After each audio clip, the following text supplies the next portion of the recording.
முருகன் மணஞ்சார். 12 வருஷம் தவம் இருந்தார். 12 வருஷத்துக்கு அப்புறம் எத்தனை வருஷம் சத்தமா?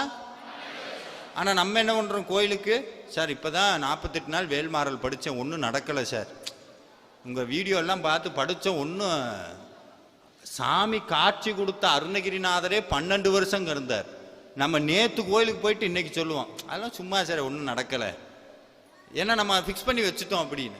12 வருஷம் கழிச்சு பாட ஆரம்பிச்சது தான் திருப்புகழ்ங்கிற மகா மந்திரம்.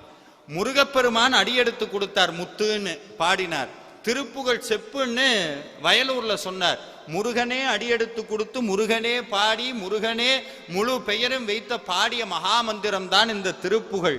யாரெல்லாம் இந்த திருப்புகழை பாடுகின்றார்களோ, யாரெல்லாம் இந்த திருப்புகழை மனமுருகி முருகனுடைய திருவடியில் பாடுகின்றார்களோ, அவர்கள் அத்தனை பேரினுடைய மனதிலும் முருகப்பெருமான் வேலோடும் மயிலோடும் குடிகொள்ளுவான்.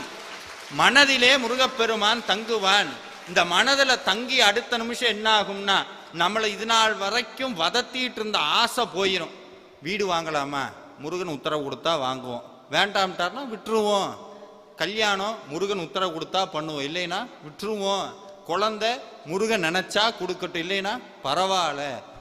எல்லாமே முருகன் முருகன் முருகன்னா கடைசியில் என்ன ஆகும்னா கிடைக்காம போகுமா சார்? கிடையவே கிடையாது, கொடுத்துருவார்.